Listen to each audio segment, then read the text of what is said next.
celebration. Yeah, right? Watch this. So you ready to kick it off, Craig? That's right. Yeah, when we do, okay, ready? 3, 2, 1. Yes, sir.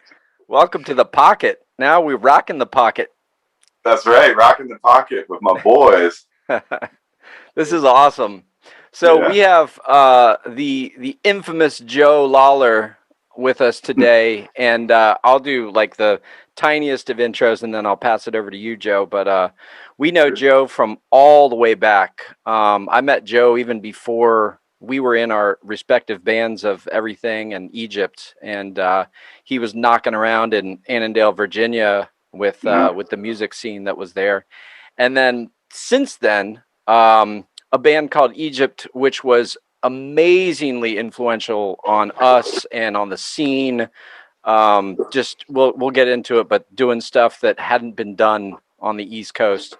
And then through all of the twists and turns like we all went through, and then ending up with the Dave Matthews organization and doing some amazing stuff, including playing on stage and in charge of the recordings that they do of the shows. And so, Joe, if you want to add anything on your intro, go for it.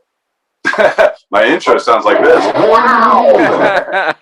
No, I mean, I'm just glad to be here. Like Steve said, we've been friends for quite a long time now, which is pretty cool to even be able to count the number of friends you got at our age. So, but man, we have been through it all. Like, yeah, prior to our particular bands starting, we had bumped into each other through the scene, and yeah, I certainly remember seeing you guys early on Mystic Den, and I remember my girlfriend Leslie was at JMU, and I think I saw you guys like out in a courtyard around the student union or something. And oh yeah, and then of course, you know, the decades on the road we all spent crisscrossing and bumping into each other, you know, wherever. Totally. Oh my goodness.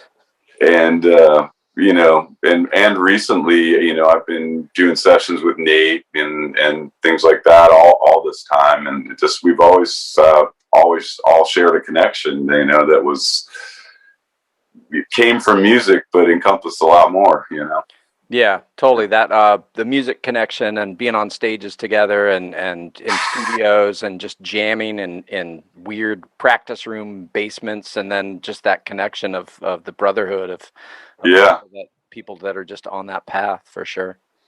You know, I know there's like a lot of bands that jam, you know, everyone says that, but I think there is something slightly unique about whatever we're going to call it, our Virginia scene back then, that, you know, included you guys and Gib Droll and even Dave Matthews Band at that stage, you know, that carries through today. Is just that, you know, when I walked into an Everything show, someone threw me a guitar, you know, like that's how it went. There wasn't a question or, you know, and even today, like that's the reason I get on stage with Dave Matthews. Like he texts me at dinner, says, "Hey man, you want to make a hit tonight?" You know, and that's it. It's not like a big, like, let's work this out and let's, you know, and it feels like that same vibe that we all had back then, you know, except for obviously now the stakes are a little greater, and I walk on stage to Carter Beauford and Stefan and those guys just laying it down. Like Dave's like, "Here, I've warmed up my crackpot band for you. Now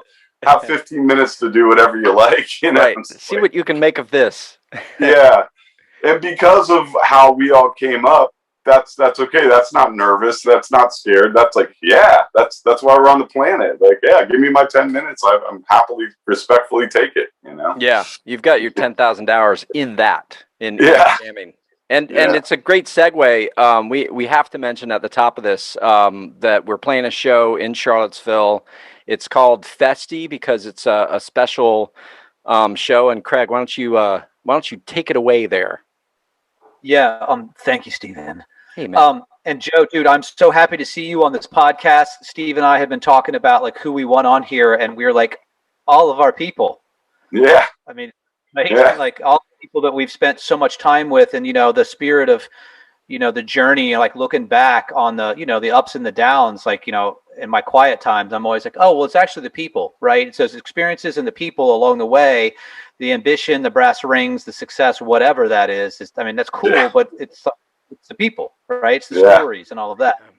So the Festi is Michael Allenby, the Festi experience, going in a different zone now, right? So single band, VIP type experience outside, tickets sold in pods so that we can honor the COVID, post-COVID world. And it's going to be at Chisholm Vineyards outside of Charlottesville and Earlysville. Tickets are probably almost sold out. It's going to be outside. It's going to be like super chill at the same time, with good energy. And Mr. Lawlor will be on stage with us for some of it. Can't wait, man. Can't wait to make a hit with you guys. Word. Yeah. The special guests is one of the most exciting things. Like, we're really excited just to be able to play music together and put that in front of people again, which is just amazing. And reconnecting as the band, everything. And like the brotherhood, like we were talking about, all of that.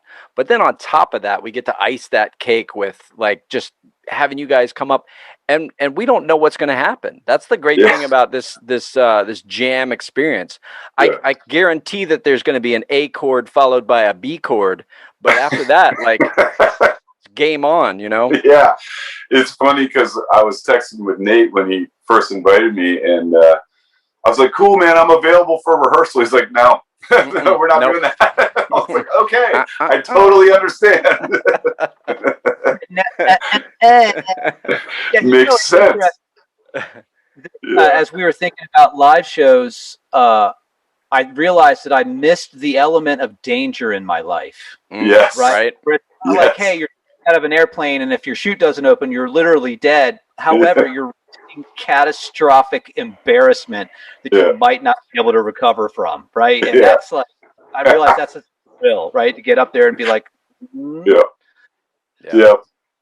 I cherish it. It's actually part of what I think we live for, that moment when you take a step off the ledge and wonder where you're going to land, That's a great segue. It's last on the list, but so like you were saying, you've stepped onto some enormous stages with one of the best live bands in the world.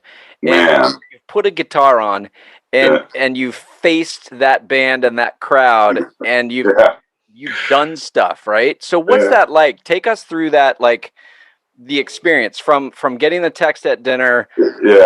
Then what? Because I've seen you side stage, and I've seen you kind of get prepped, and like it's for real. Like you're going into battle, like it's for real.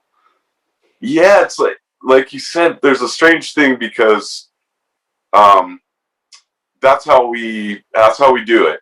And also that band is gigantic.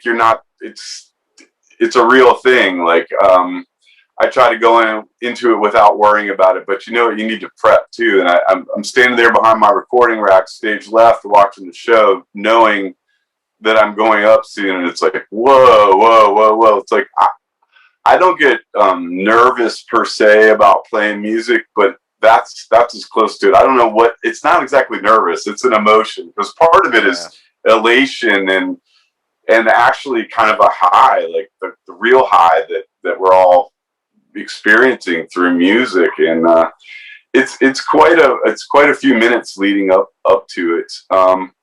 But I also think back about all my experiences with you guys and others, and like, man, you can do this. This is what you're on the planet for. And I also feel a responsibility to Dave and Carter and the rest of the guys, because they are so good. Like, honestly, when we were all coming up, Dave Matthews Band was just another band on the scene, and they obviously had a big buzz, but I didn't really like them. Like, it wasn't really my bag. It wasn't my thing at all. And it was kind of easy to kind of joke and hate on them a little bit, Dave's funny voice or whatever. And it really wasn't until I started working for him and like sitting there show after show and in your monitors, like soloing each thing. And I'm like, man, this band is fucking amazing. Excuse my language, but it's true. And it's like,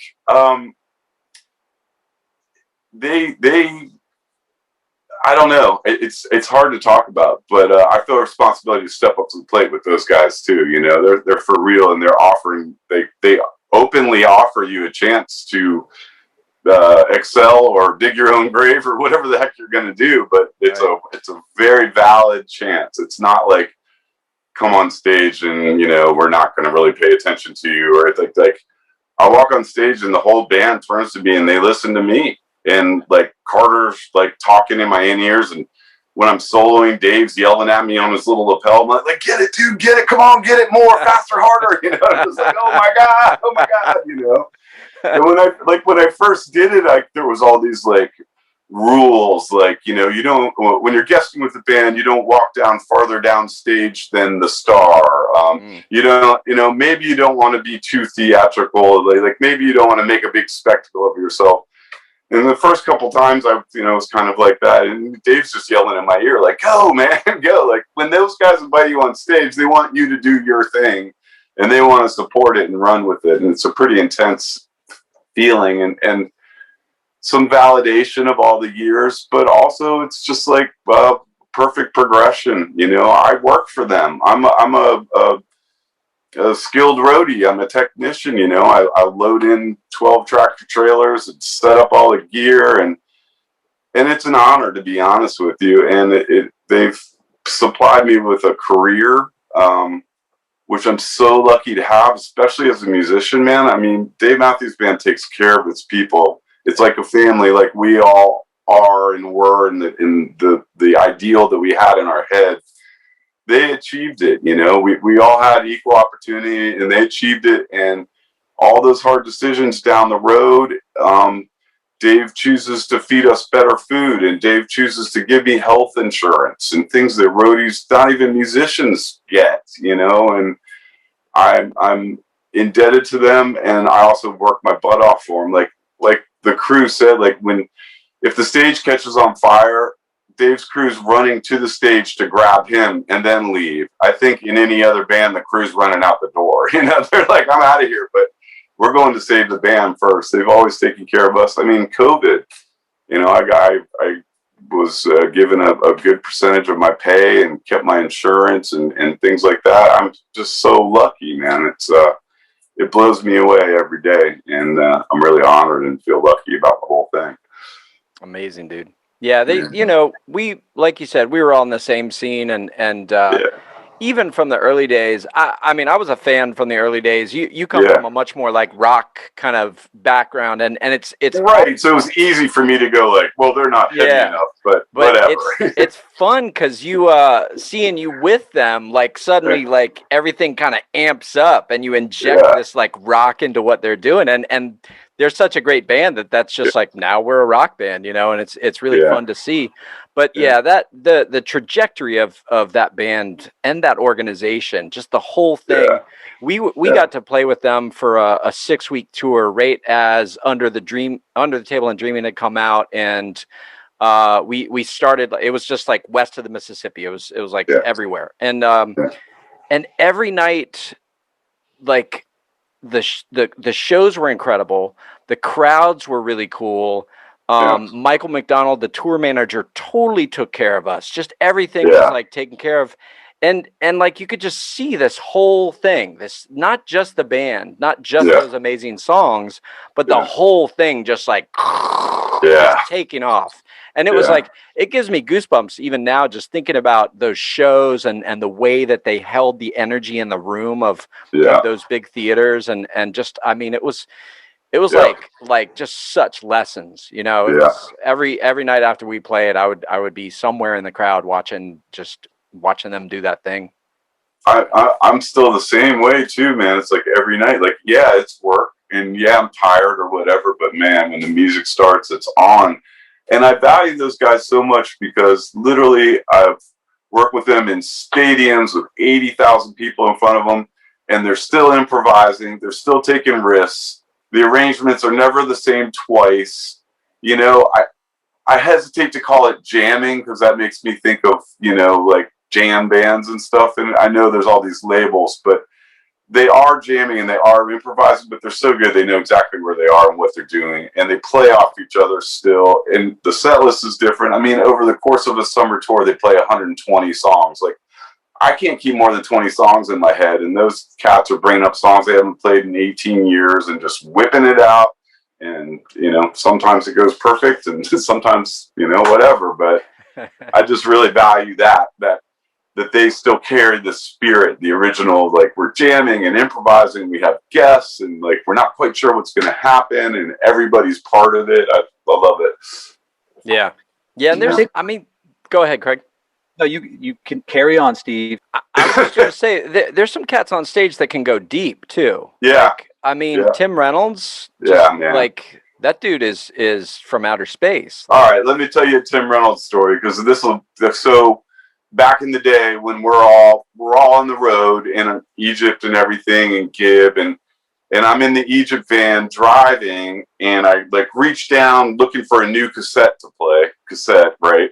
And just pull a cassette off the floor, unlabeled, clear cassette, plug it in. This music blows me away. And for the next like 6 months, every time I'm like the late night driver, everyone's passed out in the back of the van, I'm listening to this tape. And I don't know what it is, but the guitar playing is just blowing me away. I'm learning all these volume swells, and like he's doing all this cool shit. And we're at a gas station, and another van and trailer is at the pump opposite us. And I'm like, hey, man, we're both obviously on the road. And my music's still playing in the Egypt truck. And he's like, oh, you're listening to Tim Reynolds. And I'm like, that's what it is. I didn't even know for the first year. It influenced me, taught me all this stuff. I didn't even know who it was. And then to carry it full stream to now, when I get to jam with Tim. And half the thing about going on with Dave is to jam with Tim. Like, we have the same influences. Like, I play a Jeff Beck melody line, he plays it back harmonized, you know. I was like, oh, like, and it's just so amazing. And that dude is a little Martian straight from space. He's the nicest man, but he truly is a Martian. When I shake his hand, it's like this. When I give him a hug at the end of the jam, it's like hugging your 9-year-old daughter. It's like he's the smallest person. And I look up at him on the big screen, and when he's soloing, and he can reach from this fret to that fret with his teeny little hand, and I can only go to there. Like, I don't even understand it. He's like freak of nature. And to listen to him every night in that environment of in-ears, like recording, like seriously tight, he plays so well. He's like when you're mixing DMB, that's a go-to instrument. Every chord's going to be right. It's going to be in tune. He's going to do wicked new stuff that he didn't do last night. It's just an amazing experience for me just to be around those guys. Carter Beauford, man. Yeah. I mean, he's just like a happy, regular dude who thinks he's just like a drummer, you know, but he's like the best, or like one of them. Like, really, it's easy to say the best, whatever, but he's one of them. Like, man. And when I go on stage, he follows me. When I go on stage with DMB, he follows me, man. He, you know, I'll do an intro. I'll go, and he goes, Brah. And then I go, oh. And then I hear him going, yeah, Joe, get it, you know? And then when we're in the solo section, like we all used to do, like Nate's so good at, like building that solo section underneath you till you reach that fevered part, you know? And Carter just like does it. Like, you know, the communications there, just like with you or Nate or just people. It's just really amazing, man. This guy's taught me so much too, from the past to every day now, you know? It's amazing. He lives down here at the beach. I see him around a bunch. Yeah.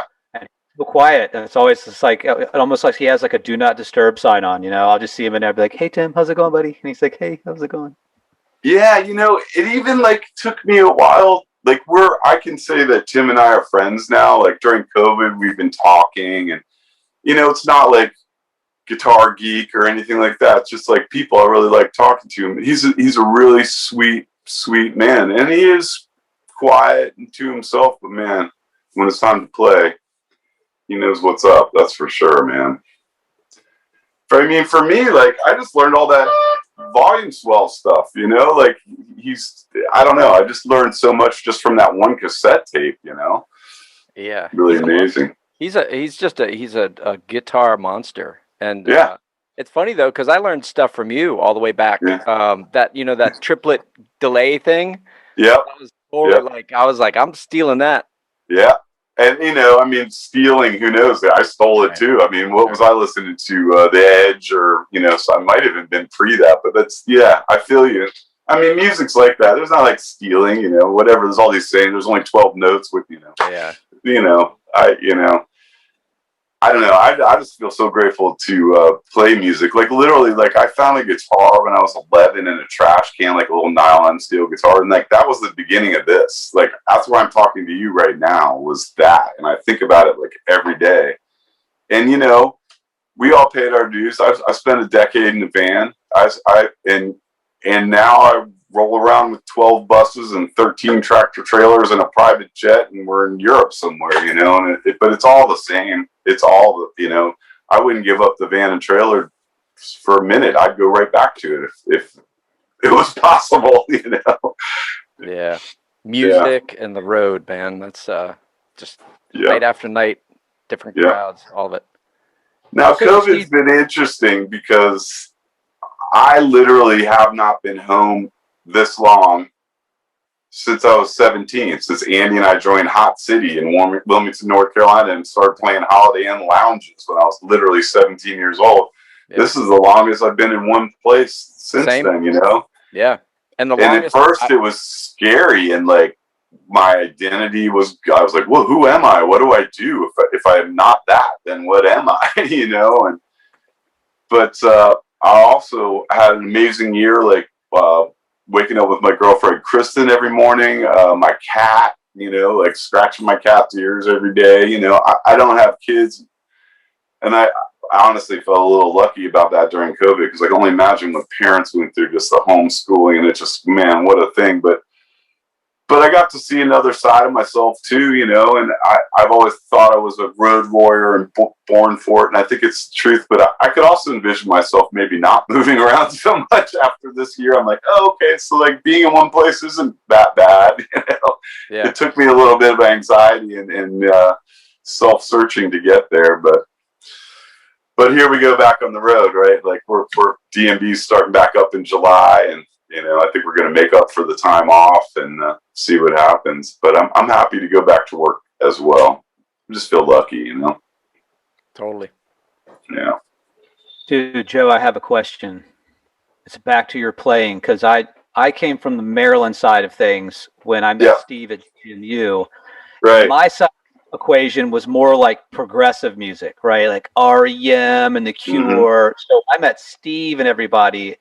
I didn't know anything about like ska or funk or anything. So like I was here, like I remember hearing Randy's band, Tweed Sneakers, Randy Reed, our manager, and they were playing Fish, and I thought it was their song. I was just like, what is this? And they're singing la la la la la la la la.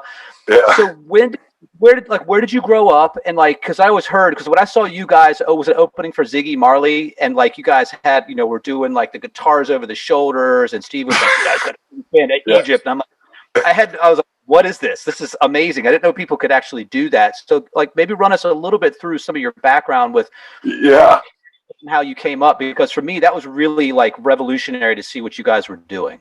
Right. Okay. Well, let's see. Like I said, found a guitar in a trash can at 11. Asked my mom to fix it up, and could I take guitar lessons? Got busted turning the counselors at my sleepaway summer camp. I brought them weed, and they turned on me, and I got publicly humiliated at camp in front of they woke the whole camp up, and I had to dump the weed out, and I went, and my mom had to come pick me up, and it was bad. I was 11 or 12. I shouldn't, blah, blah, blah. My mom's like, you're grounded for the summer, and there's only a few things you can do. And one of them was you could take music lessons. And so there I am with this woman, Nancy, I think her name was. God, I should know that. She's teaching me folk guitar. She knows how to play Dylan songs. She's really a piano teacher, but she can strum the guitar and sing beautifully. And I worked with her for about 6 months, maybe. And it was freedom because I was in trouble, but I could get on the subway in Northern Virginia and go to DC and take this guitar lesson once a month or once a week. So it was freedom. and then it was music. And she got to a certain point, and it was like my recital time, and she showed me a C major scale, and she played 3 chords, and my recital was to improvise. Everyone else had to learn pieces, but she saw something in me, like, you're an improviser. So she showed me a scale, and that was my recital. So I was improvising from the first performance. Like, that was it, man. And I literally was like, cease, like, da da da da da da da da, you know, just playing the scale, but it started something. And then living in Northern Virginia, like junior high and high school, I'm listening to Jimi Hendrix, Jeff Beck, Led Zeppelin, the Rolling Stones. Thankfully, because of my, you know, alternative parents, there was rock and roll in the house. There was soul. There was Aretha Franklin. There was Otis Redding. There was rock. And so I got a lot of that there. And then I decided to drop out of high school and go to Berklee College of Music and get my GED. They had a program. You go to like a summer camp and you get a GED, and then you're in college. And the first day I walk in and I'm going to move in my room in the dorm, and I bump into Andy Waldeck. You know, I'm like, whatever, 16 years old. And I bump into this kid who looks like Billy Idol, you know, straight hair. He's all surfed up, and, you know, and I'm like, man, he's going to be my friend. And, from that moment on, like, you know, I was more of a timid person. Andy was so outgoing, you know, like I was, we could even say to an extreme, you know, but we helped each other get stuff done. And Andy always had this like, man, we can kick ass, you know, and we can do this, and like we can rock. And so that became a big part of it. And we listened to everything, you know. He was into Joe Jackson back then. I remember in Berklee, he was always playing Steppin' Out and that whole record, because it was musical, you know, it was pop songwriting, but man, was it musical. And that opened things up. But then we were also into hair bands and, you know, Rat and Poison. There was cool stuff about all that. Like just the other day, I was like, I'm working with an engineer on a new demo, and he's like, man, I use all these vocal tricks from the Rat album. Like, listen to it, like the reverse vocals, like right before they sing Round and Round, there's like a wow, yeah, you know, and the sucking in of the reverse vocal, the backwards snare drum, like all that, like hairband stuff, like that production stuff stands today, you know. Maybe the drum sounds were a little, you know, hardcore, but, you know, that a lot of that stuff works. So those influences, you know, range from the classic rock and the guitar players, from my guitar teachers over the years, between improvising, and then my second and my real like guitar teacher. I just went to weekly lessons, and, you know, I wasn't like some virtuoso, like studying every day, but I just had these lessons, and he handed me a cassette, and it had Jeff Beck, Alan Holdsworth, Steely Dan, The Police. It was like all like really good players, writers, you know, the whole thing. And I think that really influenced me a lot. It seems like these cassette tapes had a lot, now that I'm listening to myself. Right. It seems like my whole career is built on like cassette tapes that I found. Stepwise leveling up through cassette tapes. Yes. Where did the funk come in? Man. Because you and Andy, like, I mean, that was the thing. Seeing you guys was just like, oh, that's, you know, that's funky, and like really like a high level. I mean, Andy just like going crazy on the bass, and like you guys doing riffs together, and then like dropping back down into some like stinky funk pocket. I mean, like, where did that, like, you've talked about the rock and the, you know, like kind of where everything else came from, but where did that slip in? Okay, so let me think about it. So some of it, let's say right off from the beginning in my family home, R&B, Otis Redding, Aretha, that kind of end of funk was present. So there's a little bit. And then another major thing I remember is when Andy Waldeck and I, after Berklee, we dropped out and blah, blah, blah. We ended up on this top 40 band in Wilmington, North Carolina. And we played all the Black Album charts, you know, whatever the PC way to say that is, all respect where it's due. And that literally consisted of Jesse Johnson and The Time and Prince and just like all those things. And literally that band played like whatever was on the chart that week. That was our set list, you know, and we had dance steps and blonde pompadours and paisley pink jackets, you know, the whole thing. So there came some more funk. But while we were in that Holiday Inn band, we were playing at the Holiday Inn in Richmond, and we had a night off, and Andy and I went to the Metro in Richmond there and saw Fishbone. Mm-hmm. And it was, 1986, and a Fishbone show at the Metro was a thing to behold. That changed everything. Yeah. Like we could, like that's when we started to relieve ourselves of this top 40 band. Like in the top 40 band, we were just set up at a Holiday Inn 6 days a week, and the lounge was empty all day, and we kept going to our bandmates, like, we could be on Star Search. We could like practice and they wanted to stay right where what they were doing. And Andy and I already, it's like, we could do something with this. We could win this contest and get a deal and write our own songs and wear our own clothes. And they're like, no, you guys are stupid, So, but that Fishbone show, and then shortly afterward, a Chili Pepper show at 930 Club, the old one. And, that's where like R&B of our parents and like this modern funk rock thing came together. And then that led us all on the journey of James Brown, of the Meters. Like that's where that all just like became in. And really one of the major things is Andy and I were a bass and guitar duo. And when we jammed, somebody had to play rhythm and somebody had to take it, right? And so when we jammed, literally it'd be like 16 bars of me going,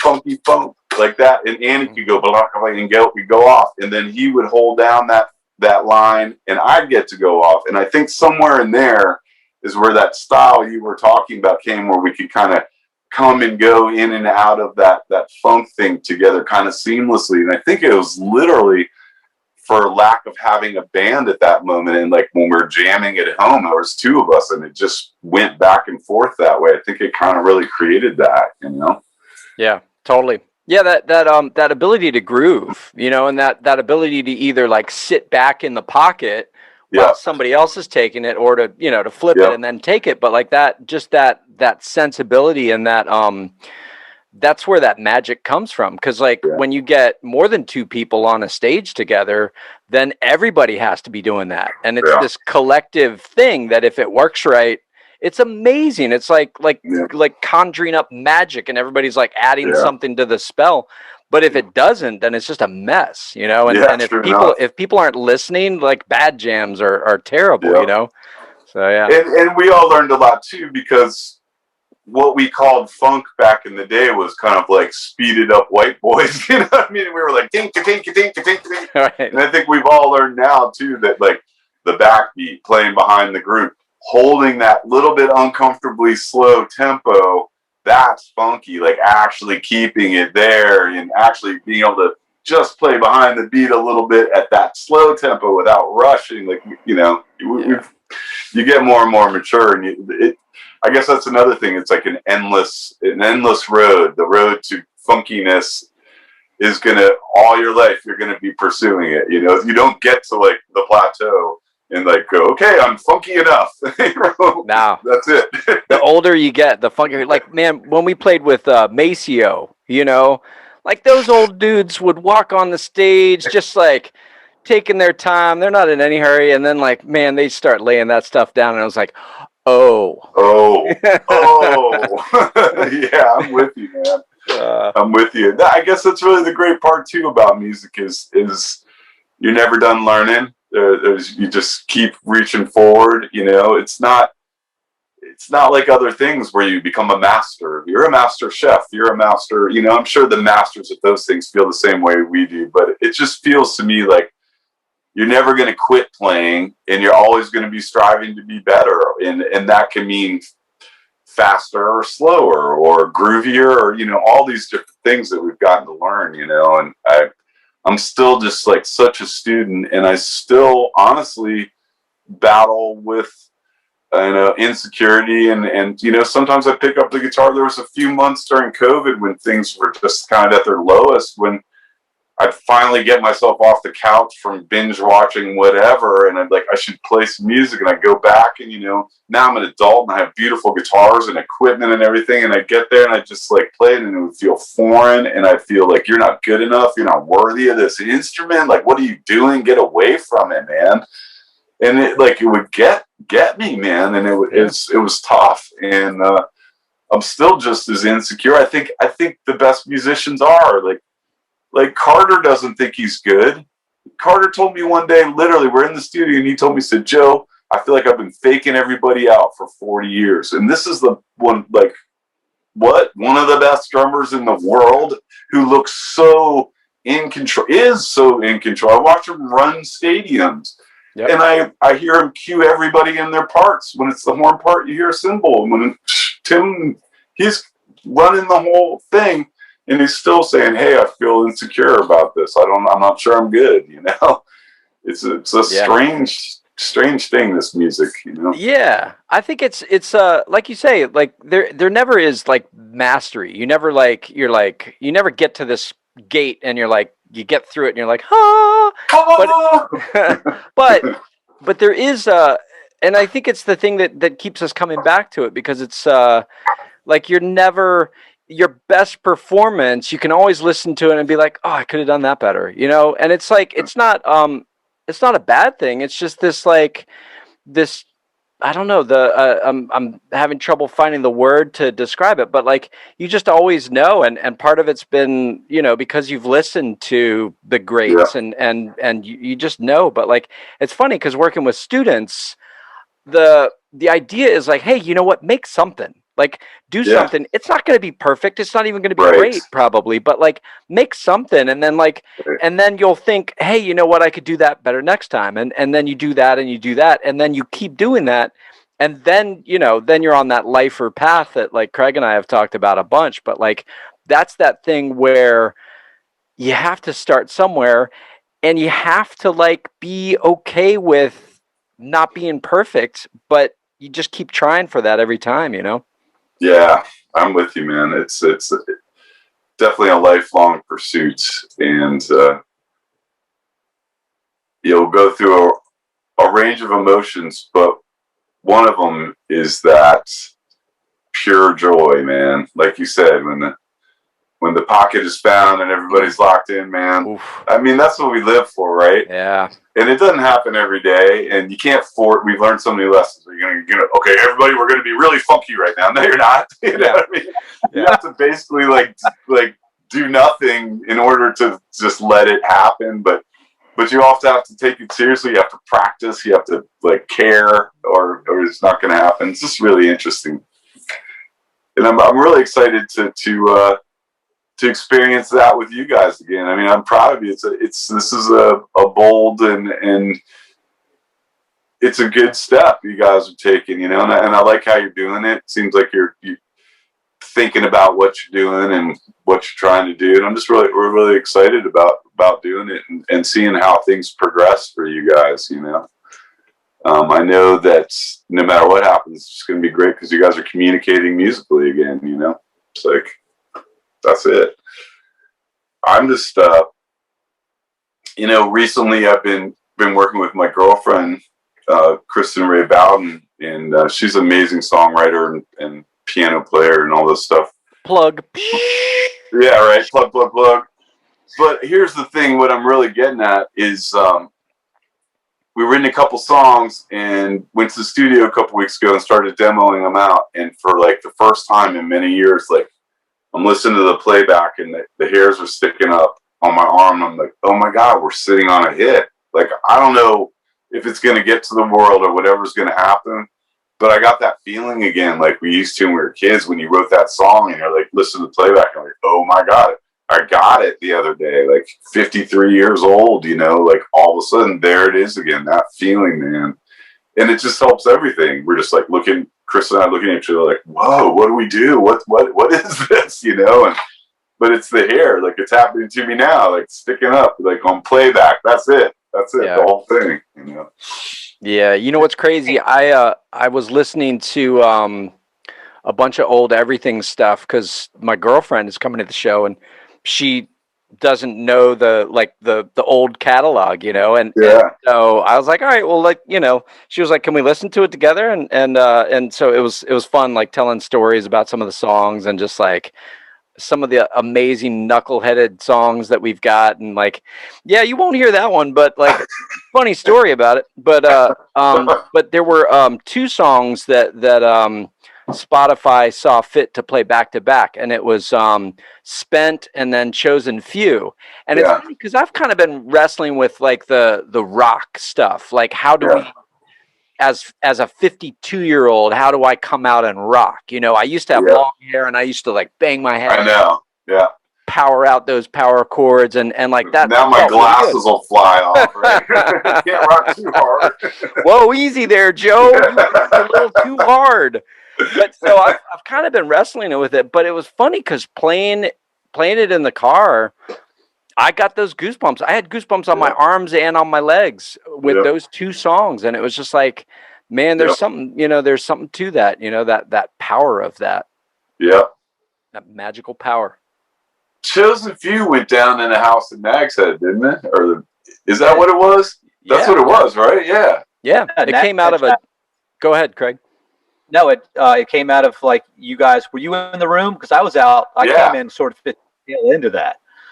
Yeah, right. I don't think I was there. It was like, go ahead, Craig. No, you know, and this is something I was going to bring up earlier, Joe. Is like I live in the Outer Banks now, and I was thinking about all of our Outer Banks experiences where we would have a house or somebody would invite us to a house or we would like crash a house.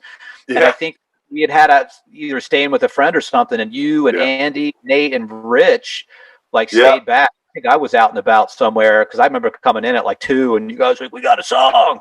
I was like, hey, I remember it too. I was thinking about it today, like as I was setting up for this. You guys I had a big old house, and I think, you know, we came off the beach all hot, and like you guys had air conditioning. Like, let's go over and hang out for a little while, right?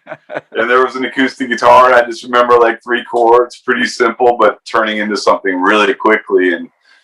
And I love that energy, and I'm glad we're all around to continue doing it. Yeah.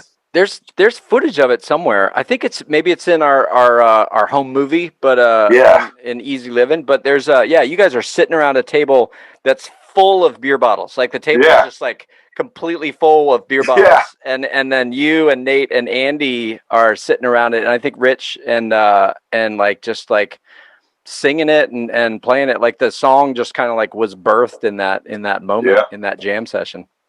Yeah, I love that communal energy that we all had and still have, obviously, because here we are talking and getting ready to jam, man. Right. I heard you guys said Charles Owens and Doug Wanamaker coming, man. So Doug, you know, what a, you know, part of the brotherhood. That's so cool. And Charles, you know, since I've been to Charlottesville, I play with him. He's great and belongs in the brotherhood. So that sounds really cool, man. It's like pretty awesome stuff. Yeah, I just got to talk with Charles, and we Nate and I and Andy. So Nate and I and Andy were in a cover band for like 13 years called E3, and just amazing, like power trio, and playing like all kinds of gigs. But like what we did musically was really fun, and always had that spirit of like, okay, what's right for this room, and we can adapt whatever song we're playing into that, you guys were great at that, into that pocket. Like that was so fun to do that. And we actually had Charles up for I think it was a New Year's Eve gig, and he played with us. And it was just like, you never know, like when you bring a musician on stage, you never know, man. It's like, roll the dice, you know, is this going to be better or worse, you know? And with the band, everything, as with E3, we were always kind of sensitive to that, because it's like, we got this, like, we're doing okay, like, just like this. So like, if you bring somebody on, if it's a value add, great. But if it's not, then it's like, that sucks. We shouldn't have done that. But so, you know, so he came on, and he had been highly recommended, but he starts playing, and you know, one of the things that we did with E3 was like lots of twists and turns, like 5 songs mashed up in one jam. So like it's always like changing and changing and changing. And that dude from the jump was just like, oh, okay, cool. How about this? You know, ooh, okay, how about this? And so I'm super excited to play with him, and of course Doug, we have so much history with. I was talking through the songs with Doug, and he was just like, yeah. So, like, you know, I've played this. Yeah, you sure have. I know, man. I'm excited to see those guys as well. Man, it's just really a privilege, honestly, to still be here doing this stuff, you know? I mean, parts of me are older, but parts of me are 18 in my head, you know? Yeah. Parts of my body kind of don't work as well. You know, it just hurts and whatever. But here, man, it's just like the same. And I just feel really privileged that my life has been built around and with and through music, you know? And for me, I've gotten to see both sides. Like, I mean, I'm a roadie for DMB. I move gear and stuff. It's not glamorous in some ways and things like that. But the things I've gotten to learn, like with the best equipment and the best operators of that equipment, the people I've gotten to learn with, just having gone around the world at this level, you know, been in the jungles of Brazil trying to put together a Dave Matthews concert, you know, sometimes it's easy, but I like all aspects of music. Even when I'm working, it's like I'm part of performance. And there's 25,000 people who marched in, and they're going out singing the songs, and they're happy. And it's whether I'm playing it or setting it up or whatever, it's kind of a privilege and an honor to be involved. And I've just gotten to meet so many great people. Like, I mean, like my favorite guitar player. Like I've helped Santana set up his amp to sit in with Dave Matthews. Of like, sat on Willie Nelson's bus and had a puff and held trigger in my hands while his roadies showing me the, you know, Johnny Cash signatures and, you know, just everything, man. Just like I've getting to play with Tim Reynolds after listening to his cassette with no name on it for a year in the Egypt truck. Like all these things, man, you know, getting to jam with you guys next week, you know, it's all just gravy, man. It's just so much good stuff, you know. And I'm in a relationship now where I play music with my girlfriend who I live with. Like, interesting, you know, like just so much fun, man. Just music's like really taken me around the world and through thick and thin, and I'm just really happy and proud to be up in it. You know? Yeah. Yeah. Hell of a journey. Yeah, and Go ahead. that's a great sentiment, because Steve and I we've been talking about it, and honestly, this podcast has come out of us discussing that with me, Nate, and Steve getting together and playing, that the hang is the deal, right? Just talking about stuff and then getting to the music and being this age where it's like we've seasoned some things to find out what is actually possible, right? Without necessarily saying, hey, this is what we expect, or like, hey, if something doesn't happen, my feelings are going to be hurt or whatever. But like, let's be alive in this. And so to see how this is going to play out at the Festi, and to have you on stage and Doug, and then, you know, Charles, new brother in the house. Yeah. I think it's going to be like really, really interesting. And, you know, one of the things that just when we were talking about Maceo Parker and the funk, right, where like, I don't know if people who are listening and understand like how influential you were on our bands, and how Egypt sat in the DC scene, that you guys were like that band, right? You were taking what Fishbone were doing, Chili Peppers, but you were coming from this totally different place. There was a lot more like meta in what you guys were doing. You know, the hardcore training of the Top 40 band, like the Egypt imagery. It was just like it's so it's like, it was aggressive, and there was a punk aspect to it because we were young. But I remember distinctly playing with Maceo Parker, and I always remembered when he would like make a game of like talking us up, where he'd be like, you know, everything, and you just be like, oh my God, he's saying our band name. But it was so incredibly playful, where I just, you know, in hindsight, you go, oh, they're not actually so much. It's not so much effort as it is, you're just like kind of putting an oar into the slipstream of what's already happening, right? Yeah. It's just like, right. Here it is. We're just going to show up, and guess what? This is what's just happening. And it's like, where we were just like, you know, like, what are we doing? I know. Push it, and like, it's like, but it was, you know, wow. We really had an exceptionally good time, I think. I mean, there's a lot of scenes all over the world and stuff, but I think we had a pretty special time there for a while. Like, you remember, like, you could dream about starting your band, start your band, play a decent gig and kind of start a career. You know, it was like, it was possible. It was, you know, I know it still is now, and it's just changed. Like the game's changed with the internet and everything, and it's still all possible. But there was a special moment there that I choose to believe there was a special moment there that we were all kind of involved with that was pretty amazing, man.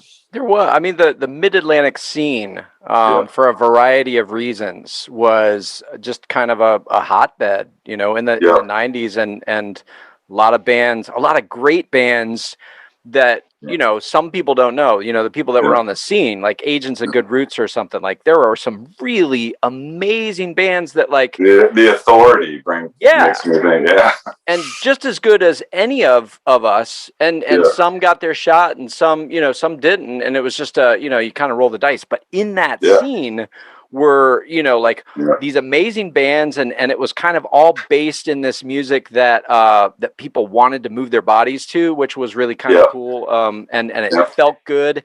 And then there was this jamming thing that, you know, we've talked about it a bunch, but like that just there's something, and I think there's something about jamming that, like, it can get a bad rap, but good jamming is based in this kind of flow experience. And like when the best jamming that I've ever done was like when I'm just channeling it, you know, when I'm not thinking about what I'm doing, I'm just listening, and it's like meditating. And I think there's a piece of that like, because that was the scene that we were all in, that it had this kind of like positive energy to it, and it felt good. And like, man, we would get off stage after one of those things and just be like hugging and just like celebrating, you know? There's really something to it, man. It was special, and it still is, you know. That's the thing, like, keeps going, you know? You look like the same guy to me, man. You know, it's awesome. Inside, like you were saying, I still, especially playing music, like, just like, I don't feel a day over whatever that is. All right, I have a last question for you, which is kind of like what we've been talking about. So you were mentioning some of the amazing artists that you've had the privilege to you know, share time with, and to see in their element. So it's a 2-part question. And the first part, you can name names if you want to, which is, have you ever learned something from a musician, especially about jamming or how to like interact with other musicians, that's like, well, you don't want to do that, you know, and you don't have to name names for that one. And then on the other hand, have you ever learned something from a musician, and who was it that like, that you were just like, that, you know, like, that's the lesson? Yeah. Man, that's a really good question. It makes me think of so many things. It's hard to pinpoint things not to do. There's so many different levels of that, but I mean, I guess somewhere in there is the ego, like, you know. Yep, totally, 100%. You gotta have a certain amount of it, and you can't have too much of it, and it's a really fine balance somewhere in there. So I don't know if there's a specific person who taught me that, but I think when I see really exceptional musicians, they know something about that, and it teaches me about that. Tim Reynolds is doesn't, you know, Carter, like I told you, like these guys who are just amazing and don't walk around like, I'm the best, you know. And then you got, you know, Yngwie Malmsteen, Wingnut Malmsteen. He's like, I am the best, and he is. That's okay too, you know. It's like, so there's something in there. That's a great point, though. Like that, you know, it's not about no ego at all, because you do have to have like the confidence to step up into it. But like, but too much, like a little bit past that, and you try and control it, or you don't listen, or whatever that is, and then it's ruined. Yeah. And there's something too about like, and it's along the same lines, but like, you can't force things to happen, you know? Yeah. Let's say you and I had a great jam last night, then we sit down tonight and we sit in the same chairs and we light the same candle and we're like, okay, we're going to do that again. Yeah. Play the same riffs, all of it. Yeah. It's like, and when you try and chase it, it's almost worse than anything. Yeah. Or like when you're writing a song and you like, you just keep getting to that one place. It's like, what do we do here? You know, it's not quite right, but yeah, man, it's like arranging a song. Like arranging a song is kind of like life too, you know. Like parts got to flow together, and it's a lot of things like that. Things I've learned, you know, it's kind of the same, and who I've learned them from, the same thing, you know. Watching Willie Nelson perform, and like he plays like 2 minutes of every song, and then just goes ba-dum, bum, bum, bum, into a different key, and then 45 minutes later, he's played like 32 hit songs that he wrote. You know, and you're just like, whoa! And he's the nicest guy ever. Like the first times, 3 times I worked with him, he's like, we get done with sound check, and he'd come by stage left and say, "Thanks a lot, audio guys. Like, come on the bus and hang out." And I'm like thinking to myself, he's not really talking to me the first time. And then the second time he does it again, and I'm like, maybe he's talking to me. You know, I don't think so though. And then the third time, I'm like, he's definitely talking to me. And I go and I knock on Willie Nelson's door to his bus after sound check. The big old dude comes to the door and says, "Hey, come on in." You know, and just like hang out. And there I am sitting there, and he's telling stories just like you and I, and you know, they're playing poker and talking about the old days. It's the nicest, egoless people who are just, you know, gods, if there's such a thing. You know, man. Yeah. And watching Dave Matthews carry that weight, that whole weight. Yeah. Here's a front guy, like front and center. All eyes on you. Your song, your composition, about your writing about personal things, and like everybody's expecting something, and just stepping up to that plate with, like we said, just enough ego and not too much. Like you got to have something to stand up there, man, or you're gonna like go, whoa, I can't do this. But man, you got to be humble too. You know, every day is like that balance, I guess, between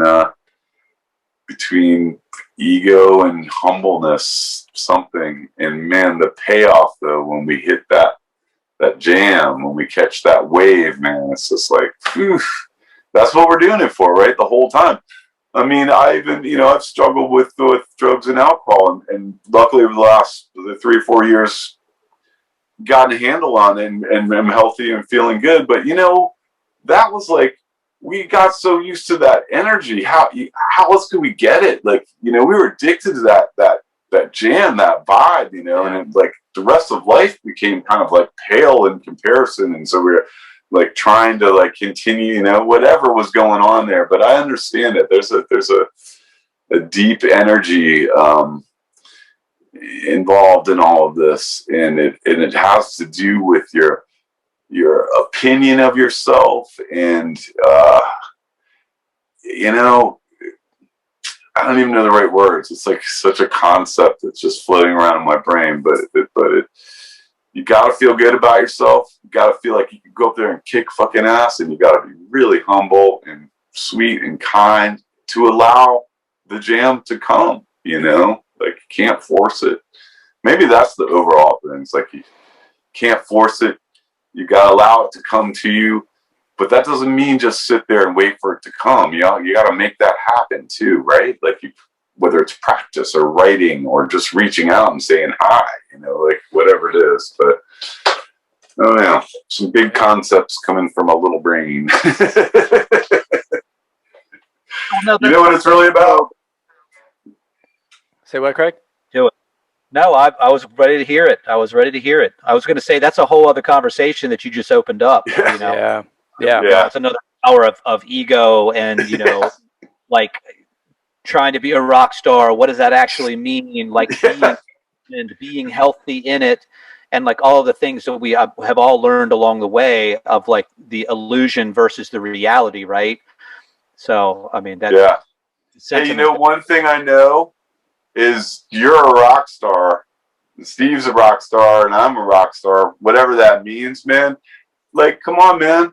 We've been doing this for 30 and 40 years. You got kids and friends and loved ones, and you got music. Like, this is it. This is success. Like, I'm almost glad in some ways that I never didn't make $30 million when I was 20, because I wouldn't be here. I would have messed that one up somehow. Like, this whole journey was it. It really was the journey. Like, success is this whole thing we've done. Like I think you're successful. I think Steve's successful. Like music is involved in our lives, but we're also men. You got children and relationship ups and downs, and we've been through a lot. And it's just like we're rock stars for just making it this far, man. Dude, well put. It's also an overused term, right? Like, what's a rock star these days? Everybody on TikTok's a rock star. So, well, we want to go back to just being normal people. You were about to say, what it really sounds like. You were about to give us the sounds. Yeah. Yeah, there you go.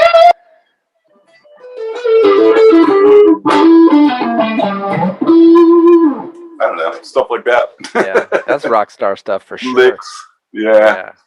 I'm still over here just practicing, man. Just taking my pentatonic scale in groups of 5, and That's right. Classic Joe Lawlor licks. Like you have like an idiom. You have like a thing that like is just like, yep. That's like. Okay, I figured this out the other day. It's a bag of tricks, and you just keep trying to add to the bag of tricks. Like I had 4 licks, now I got 5. Some people have more in their bag, but it's really what you do with what's in there. So I've gotten away with bar chords and the same pentatonic scales for forever. I mean, like I said, Tim Reynolds' hands this big, and he can rip you an arpeggio with 11 fret stretch. God, man, like Jimmy Herring showed up at a Dave show right before COVID when we were touring, man. Just like, hey, Jimmy. He's like, oh, Joe, man, so good to see you. Just like that vibe, like, man. Yeah, we've talked about him. He's such a perfect example of that, where it's like the sweetest dude and the shreddingest guitar player. Oh my God, such a jammer. Yeah, dude.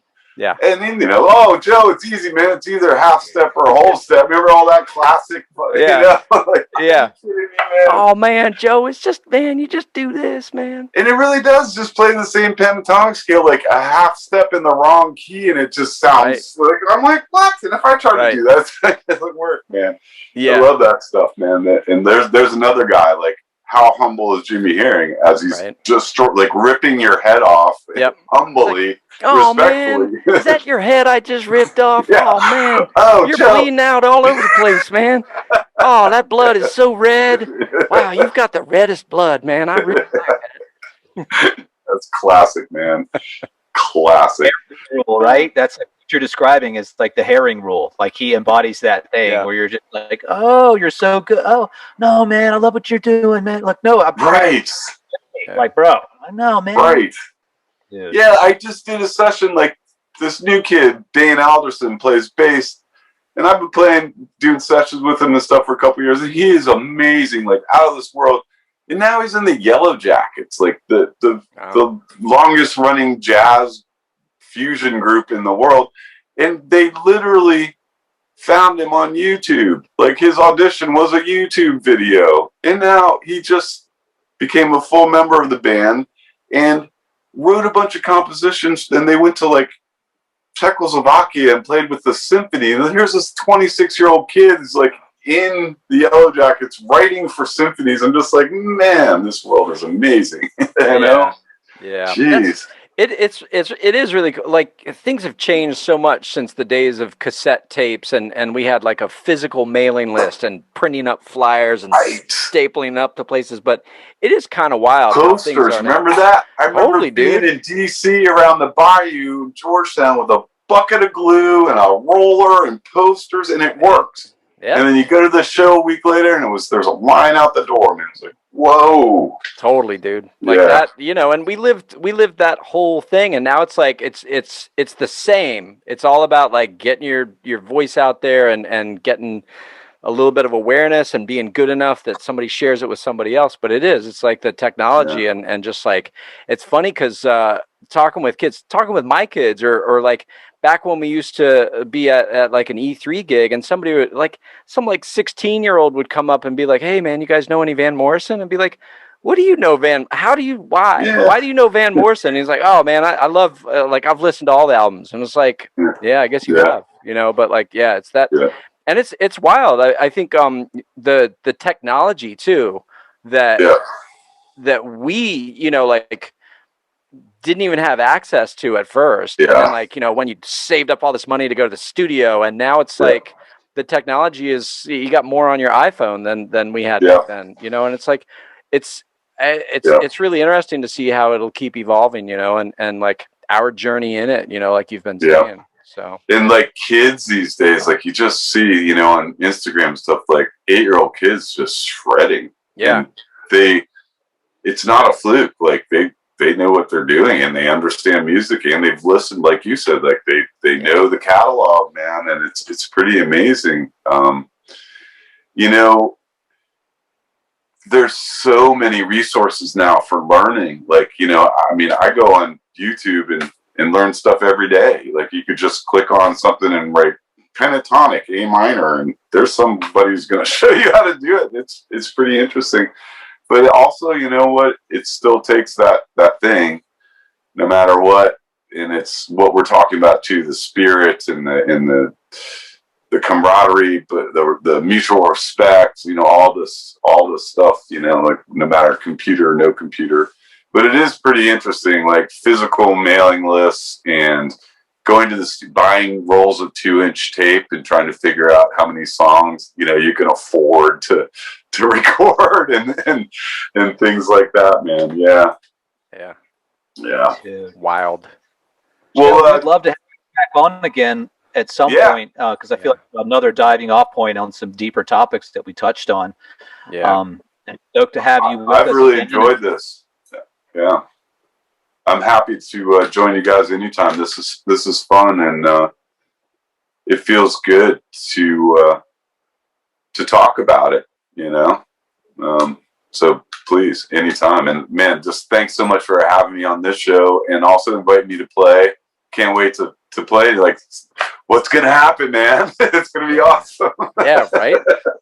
Yeah, just the next chapter, like the next page of the next chapter is just like, okay, we're gonna turn it, and like you're gonna come up on stage, and some other cats are gonna be up there, and we're just gonna see what happens. Yep, it's gonna be really fun, man. Good stuff. Well, thank you, Joe. Yeah. Really appreciate it. Really appreciate your spirit, man. Always, over 30 years of that, like your gratitude and your wide open spirit, man. Thank you. I mean, really, like I just want to, first of all, you're welcome and thank you mutually. But if you really think about it, you guys have been involved in a lot of parts of my life, and the jamming we're talking about when we both had our bands and we were young. But when Egypt broke up and I was lost, you guys hired me to work with you, and that turned into me realizing, oh, okay, you've gained all these skills. You actually inherently have you know how to tune a guitar, you know how to deal with a stage, and it's like, oh, I have these skills. That led to tour managing and working with Chris Whitley, which changed my life, right? Yep. That also, Ryan, Nicholson, your longtime sound guy, had my job with D&B before me. He decided that he really wanted to pursue being a front of house guy, and there was no way to really move up in D&B. You can really only move laterally. And he took a chance, moved to LA and quit D&B and recommended me for my job. So you guys have been involved.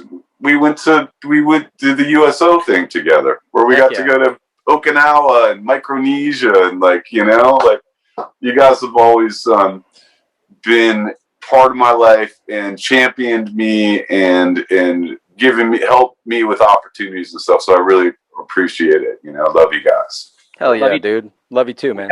Yeah. One request. Got it. A good mnemonic for the way out. I need some guitar on the way out. That's going to be our sizzle on the way out. You got it. Let's see. What was I thinking of?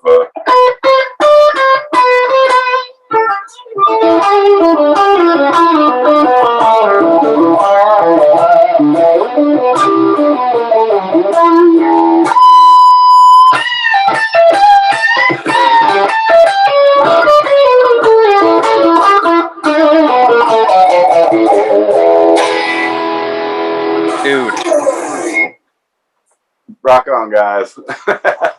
Perfect. Love y'all. Thanks, See you Joe. soon. Yeah.